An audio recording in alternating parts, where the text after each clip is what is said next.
This is a book review for the Hazard Mitigation Integrating Best Practices into Planning, edited by James C. Schwab in 2010. Now, this would not be classified as stimulating reading per se for most people. However, if you are in the emergency management field or some related field, it is very interesting as well as informative. If it's information and a detailed education on hazard mitigation planning that you desire, then this book will prove to be extremely valuable for you. The first chapter, an essential role for planners. That was not what I would have expected given the title, but is truly appropriate and a great foundation for the rest of the book. Schwab, 2010, covers how planners in this field influence public policy and goes on to provide specific areas for focus as a planner and how to conduct the planning process. And that is only the first chapter. In the chapters that follow, we see the agenda that Schwab and others may have had for this book, and that is to not only teach specifics and facts, but also to help emergency managers and planners know who they are and what their role truly is. Schwab goes on to describe the Disaster Mitigation Act, or DMA, how it came to be, and how it works. This will be discussed further in the second half of this review.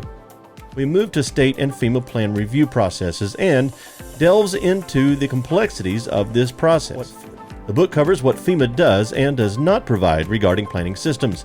There is no common system that is used by all state governments. That is not to say that FEMA does not provide recommendations or resources to be used to guide states in the process or the planning process. The publication goes on to provide specifics about certain geographical locations and what is required of those areas and provides a case study from Lee County, Florida. This case study provides us with a practical application and a window into how this information would be used in a public setting. Overall, this book is necessary for those of us choosing this as a career path, and this publication will be part of my personal library for a long time to come. Now, to analyze the publication further, we begin here. As stated previously, there is much to unpack in reviewing this book, but here we will discuss some of the more positive attributes of this publication. Schwab 2010 begins the book with the importance of the planner's role as it relates to hazard mitigation planning, beginning with influencing policy and then providing strategic points of intervention. These are visioning and goal setting for the community, all forms of plan making, including not only the comprehensive plan, but area and functional plans, using tools such as zoning, subdivision, planned unit envelopment, and landscaping codes, reviewing and preparing development proposals, including redevelopment plans, site plan review, and development agreements. Capital budgeting, including capital improvements programs to ensure that public funds are invested in mitigation as needed. Page 14. This is certainly one of the most positive elements included in this publication. Another would certainly be Schwab's explanation of the Disaster Mitigation Act, or DMA, and how it works. Schwab 2010 states, quote, "Mitigation has been defined by FEMA as sustained action to reduce or eliminate long-term risk to human life and property from natural, human-caused, and technological hazards." That comes from FEMA 2003, end quote.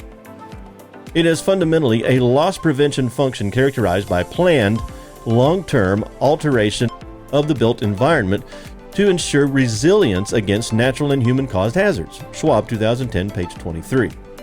This continues to be important to planners who are charged with mitigating losses, both human and structure. It also brings up an interesting statistic that FEMA has uncovered and shared. Quote, "For every dollar invested in mitigation, $4 of disaster losses were avoided." That comes from Rose et al. 2007, Schwab 2010, page 24. This is a sobering statistic, and to know that there are funds available for mitigation efforts and training for local and state governments, it begs the question, why do more states not take advantage of it?